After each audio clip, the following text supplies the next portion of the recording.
Alors, est-ce que le porno est une addiction sexuelle comme les autres? Je crois que le porno n'est pas une addiction sexuelle comme les autres, c'est la matrice même, le paradigme même de toutes les addictions. Ce que je veux dire, c'est assez radical, ça veut dire que les autres formes d'addiction sont d'une certaine façon fondées sur cette possible addiction sexuelle. Pourquoi ? Bon, je pense que je ne ferai pas de scoop en disant que nous sommes une espèce sexuée. Ça fait partie même de la définition de l'espèce. Toutes les espèces vivantes ne sont pas sexuées, les amibes, par exemple, ne sont pas sexuées. Et les amibes, depuis la nuit des temps, se séparent d'elles-mêmes, mais c'est toujours le même être qui, par scissiparité, se sépare. C'est pas la même chose pour les espèces sexuées, parce que ça implique deux choses. Ça implique donc la sexuation, que le côté mâle rencontre le côté femelle pour que, disons, l'espèce survive. Donc ça implique que les individus se rencontrent, prolongent l'espèce, et puis ensuite on n'a plus besoin d'eux, donc ils peuvent mourir, parce que donc l'espèce y retrouve son compte. Et donc cette histoire de division sexuelle est très profondément ancrée dans l'esprit humain, et peut-être même dans le cerveau humain. Si on lit par exemple les travaux de Françoise Héritier, elle dit que les marques de la sexuation se repèrent jusque dans le cerveau limbique. C'est-à-dire le niveau le plus profond du cerveau humain. Comment ça se repère ? Par le fait que, par exemple, l'homme va réagir, sans qu'il le veuille nécessairement, à un certain nombre de choses qui se présentent à lui, du côté de l'autre côté, du côté, en l'occurrence, féminin, s'il est dans cette configuration sexuelle, dans cette orientation sexuelle. Alors il peut réagir à beaucoup de choses. On a là aussi toute une série de critères, par exemple, le rapport entre le volume des seins et la taille, la douceur éventuelle de la peau, la forme du visage, la forme des seins, la forme du corps, la forme des fesses, etc. On a même des standards culturels qui montrent qu'il y a des rapports optimum, par exemple entre la taille pour les femmes et les seins. Par exemple, la Vénus de Milo présente un rapport dont on sait qu'il est celui à quoi les hommes réagissent spontanément, le plus profondément, limbiquement, le plus fort.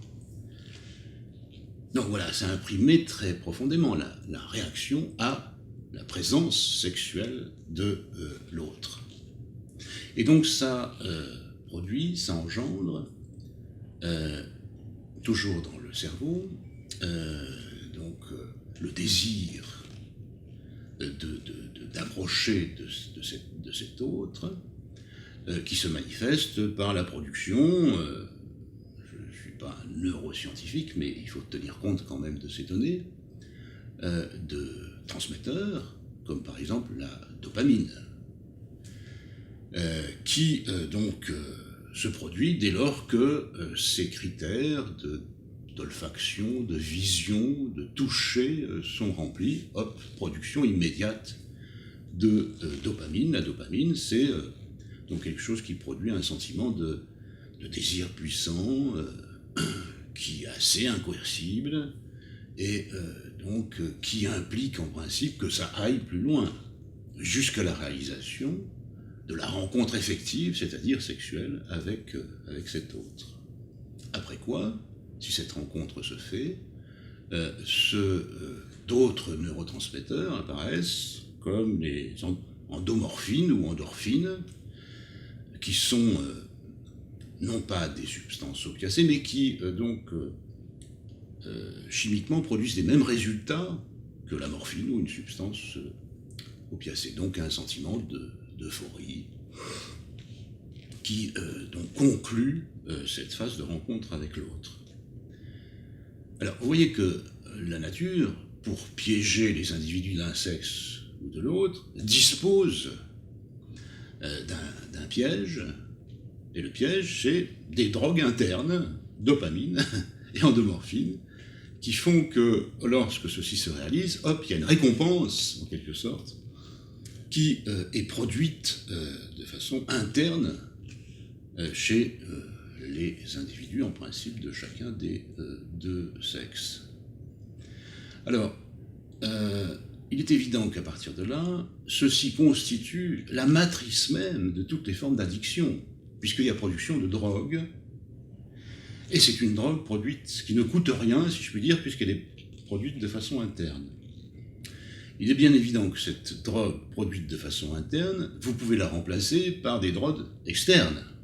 Donc vous achetez de quoi vous shooter, mais ça va mimer d'une certaine façon quelque chose qui est à l'ordre, spontanément, j'allais dire naturellement, dans la relation humaine, en tant qu'elle est soutenue par, conditionnée, caractérisée par cette division sexuelle. Et donc les conduites addictives peuvent être donc à l'encontre d'un certain nombre de produits, à l'égard d'un certain nombre de produits, qui produisent donc aussi donc ces formes de satisfaction qu'on rencontre dans toutes les addictions. À partir de là, peut se mettre en place une addiction sexuelle elle-même, pas simplement des addictions avec des produits ou avec des pratiques, mais des addictions sexuelles elles-mêmes. Par exemple, on peut remplacer la présence de l'autre par l'image de l'autre. L'image fixe, ou l'image animée, c'est encore mieux, parce qu'avec l'image animée, on sait qu'il y a ce type de neurones qu'on appelle des neurones miroirs, qui me projettent à la place de l'autre que je vois sur l'image, qui agit donc dans une continuité avec mon être, même si je ne suis pas dans ce rapport à l'autre. Imaginairement, le neurone miroir me met donc dans cette situation. Et donc l'addiction sexuelle commence à partir du moment où j'assiste aux images, je reçois par les neurones miroirs ce flot de dopamine, et je réalise par moi-même, c'est-à-dire par la masturbation, donc ce qui m'amène à stade supérieur, donc et final, de l'excitation, et qui produit donc la diffusion des endorphines. Alors, il y a addiction parce que donc quand le niveau de dopamine tombe, il y a quelque chose de dépressif qui arrive et qui demande donc que ça se reproduise. Et ça peut se reproduire d'une façon, je dirais sans arrêt ou presque, avec en tout cas de façon hautement répétitive, avec des formes d'addiction sexuelle, où on voit des gens qui se passent une partie substantielle de la journée et de la nuit devant les écrans, et donc qui compensent des moments de dépression par donc le relancement de l'excitation avec donc ce cycle qui est véritablement un cycle addictif, puisque c'est comme quand le niveau de morphine pour ceux qui se shootent baisse, là le niveau baisse et donc il faut recommencer, et si possible avec des doses, c'est-à-dire des séances de plus en plus fortes.